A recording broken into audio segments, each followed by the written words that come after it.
Bucs fans, what's going on? You're watching Bucs Breakdown by Chat Sports. My name is Reed Barkus. A little different style video today. If you did not know, Chat Sports is based out of Dallas, Texas, and we had a ice storm / snowstorm the last couple of days, so not a ton of people in studio, in office to film some videos with us. So it's just going to be me and you talking about Tampa Bay Buccaneers. So if you're watching from the East Coast with the terrible weather or in Tampa Bay with some sunny sunshine, I hope you're having a great day. And let's talk about the Tampa Bay Buccaneers. I sort of want to do a news and rumors roundup from the last couple of weeks and just what's going on with the Tampa Bay Buccaneers. If you have not already, make sure you hit that subscribe button. Like I said, my name's Reed Barkus. Just started this Bucs channel here at Chat Sports, and it would mean a lot if you subscribe. What you'll get is free, daily, fun Bucs videos hosted by yours truly. And like I said, completely 100% free. Now let's get into what I want to talk about today. If you see me moving around a little bit, I'm on my laptop, and it's a little weird, first time doing this, but if you guys like it, let me know down in the comments section, and let's get right into it. So I want to talk about Emeka Egbuka. He is listed at top 5 offensive rookie of the year for 2025. First of all, shout out to Emeka Egbuka. I know in the beginning of the draft, we were a little hesitant on, hey, maybe we should have gone defense for that pick, but Jason Licht and the Glazers go best available, and it sort of worked out for the first half of the season. Emeka Egbuka, very, very good in the first half of the season. If we want to look at his stats for a second here. Well, first off, the NFL announced the finalists.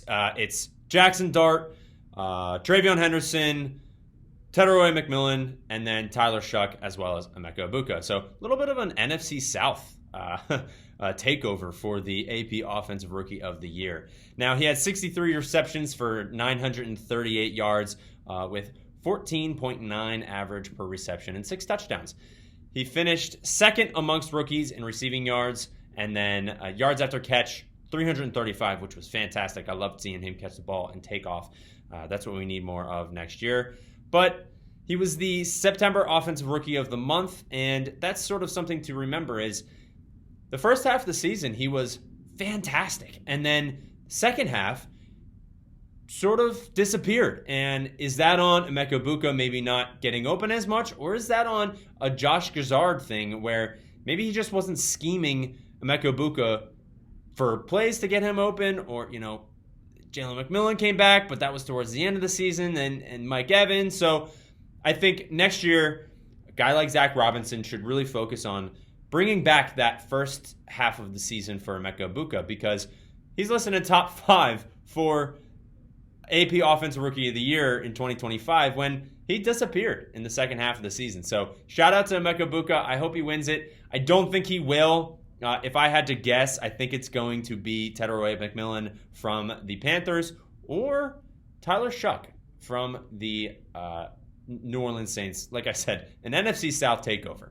But that's what we want to talk about for Emeka Egbuka. Shout out to him. An amazing rookie year, whether he disappeared in the second half, still. And a fantastic first year as a Buccaneer, and I can't wait for the next years to come. I'm very excited. Now, let's move on to something that I don't really love to talk about, but I think we have to talk about it now, is Mike Evans. He is a free agent this year, and technically, he's not on the Bucs roster, but I think he should come back. I think he will come back. PFF actually predicted that Mike Evans will go to the Buffalo Bills to pair up with Josh Allen. Now, I don't know how I feel about this, because Mike Evans, he's 33 years old, and I think he's looking for a ring.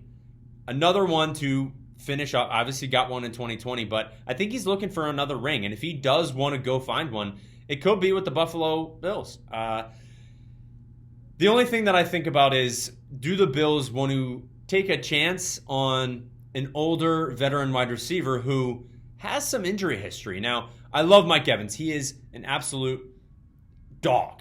We know this. Mike Evans, consistent 1,000-yard receiving seasons, and obviously missed it last year. But when he's on the field, he is a menace to defenses. the way that he goes up and gets the ball, his route running, the ability to catch in traffic, the guy will be a Hall of Famer. And the only thing that I think about when you think about Mike Evans and will he come back to the Buccaneers is there is a lot of question marks with this offense and a new offense coordinator coming in. So if Joe Brady stays with the Buffalo Bills, he is the offense coordinator for the Buffalo Bills. If he stays, it might be a little bit more enticing for Mike Evans to say, hey, they got something going on there. Maybe Josh Allen just needs some weapons to get that over the hump because he cannot get himself into a Super Bowl. So if Mike Evans does want to go to the Buffalo Bills, that consistency of offensive coordinator and that offense that's being run in Buffalo might really interest Mike Evans to actually leave the Buccaneers. What I think he resigns with the Buccaneers for his 13th season. It only seems right, but there is a chance he is a free agent this year. So we'll have to monitor that situation and see if he actually wants to leave the Tampa Bay Buccaneers. Now, I want to ask you this question. It'll be the pinned comment down in the comments section. Do you think Mike Evans will leave the Bucs in free agency? Type Y for yes, type N for no. I'm going to type my no's or my N for no's because, like I just said earlier, I think he wants to finish his career as a Tampa Bay Buccaneer. I think a lot of players, they get to their 13th season, their 15th season, somewhere around there, where you're getting a lengthy career and you've only been with one team. There have been examples of, hey, even though I'm not really winning a ton, I don't want to go somewhere else because not that it'll ruin your career or tarnish your career, but it might tarnish your connection with that team, with that city, with those fans, because I don't want to see Mike Evans wearing another jersey. I don't think you would either as well. So make sure to let me know. Do you think Mike Evans will leave the Buccaneers in free agency in 2026?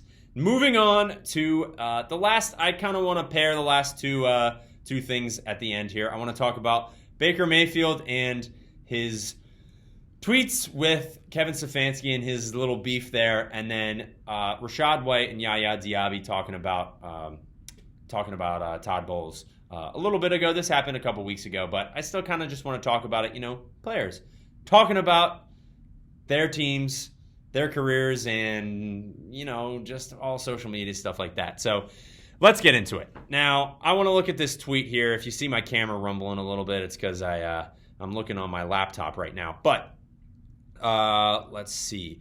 So the tweet started off with there's so many replies to this tweet. It started off with D. Orlando Ledbetter, a beat writer for the Atlanta Falcons, because Kevin Stefanski is the head coach of the Atlanta Falcons. He says, oh my God. Excuse me. Let's try that again. Kevin Stefanski had a dumpster fire at quarterback in Cleveland. Baker Mayfield and Deshaun Watson failed, which started a chain reaction to 11 other starters. QB Shedeur Sanders closed out the season with 7 starts. Now, this was on January 20th, so it looks like about a week ago. And this sparked some conversation because was Baker Mayfield really a dumpster fire in Cleveland, or is Cleveland just as a whole a dumpster fire? Now, Baker Mayfield replies to this tweet from Orlando Ledbetter and said, "Failed is quite the reach, pal. Still waiting on a text/call from him after I got shipped off like a piece of garbage. Can't wait to see you twice a year, coach." Wow. Now, I love the fire from Baker Mayfield. I've loved it ever since I saw him at Texas Tech and Oklahoma. That's just the way he plays. I love his leadership and his energy as a whole, as a football player, as a Tampa Bay Buccaneer, and as a quarterback. In my opinion, I like this. Get it going. I think we missed his energy towards the end of the season. Maybe it was his injury. Maybe it was just because the team wasn't playing very well, and it's hard to, or maybe because he wasn't playing well, and it's hard to really get the guys going, get your leadership going when maybe you're not having the best year and your confidence is a little bit lower when you go 8-9. It's a little bit rough. Now, I do want to go to a reply from this tweet saying, it's from Jordan Moore on Twitter. He has some stats for Baker Mayfield with the Browns. Baker Mayfield without Stefanski and the Browns. 63 games, 14,400 pass yards, 113 touchdowns, 47 interceptions, almost 70% completion percentage, 2 other playoff appearances. Kevin Stefanski without Baker. 1 playoff appearance, lost 45-14 with Joe Flacco. 26 and 43 record, and 10 different starting QBs. It's a lot of stats to take in, but who's had the better life or career after the split? I'd say Baker Mayfield. Now, I love at the end he says, "Can't wait to see you twice a year, coach." If the Broncos, if the Falcons and Tampa Bay Buccaneers were not already must-see TV, can't wait for these matchups. The suspense is going to be intense. The tension, you're going to be able to feel it on the field, through the TV. I cannot wait for this matchup again in 2026. It just keeps getting better and better. And to stay on that road, or to stay on that chain right now, I want to go back to a couple weeks ago. Rachaad White, who, I'll say this to kind of start off this topic, he's not coming back in free agency. He will be a free agent this year. He's already expressed that he's probably done with the Buccaneers. Now, nothing is for certain, but I think he's gone. He has a plethora of teams that I've heard. The Washington Commanders is somewhere where he would want to go, with Austin Eckler and his injuries and stuff like that. So him coming out and talking about Todd Bowles after the 2025 season, I'm sort of okay with, because he had a lot to say. And if you're not coming back to the team, it's not necessarily burning bridges, but it's just speaking your truth and speaking about the season and laying it down truthfully. And here's what he said. I'm not trying because people clip for social media. This is Rachaad White on Todd Bowles staying as head coach. But it is what it is. I'm just being real. I do feel like Coach Bowles, there's nothing wrong with it, but I do feel like it would be easier on him if he would, speaking obviously, me speaking on this situation, but I do think he should let somebody else call defense and he just be a head coach. I do feel like he'll probably be better off by doing that, so he can focus on literally just the head coaching and just trust it. You know what I'm saying? He got the right defense staff and things like that. Now, he said it in the beginning, Rachaad White did. He doesn't want people clipping this for social media, so I didn't want to take it out of context. I want to take it exactly how he said it. I don't think he's throwing any shade at Bowles. I don't think he's saying he did a terrible job, but I think he said, just truthfully, it would help Bowles if he got a little bit more help on the defensive side of the ball. And he has a good point, honestly, because Todd Bowles, I don't think, is a bad coach. I just don't think he's the best head coach. I don't think he's really nailed down how to be a head coach in the NFL. It's not an easy job, guys. And he's a great defensive mind. He's a good defensive coordinator. He won a Super Bowl with the Bucs as a defensive coordinator. So, also, Bruce Arians would not sort of swing him into the head coaching position if he didn't think that he'd be a good head coach. Now, he has had some help from his offense coordinators with like Liam Cohen and Dave Canales for sort of helping help the team move forward, go 10-7. And I don't want to say Todd Bowles is a bad coach, because he's not, but he just has not done well in his career as a head coach with the Tampa Bay Buccaneers. And like I said earlier, he won a Super Bowl as a defensive coordinator. Now, I shout out Rachaad White for speaking his mind. I think bringing in help on the defensive side of the ball, not a full defensive coordinator, because, like I said, Todd Bowles, great defensive mind.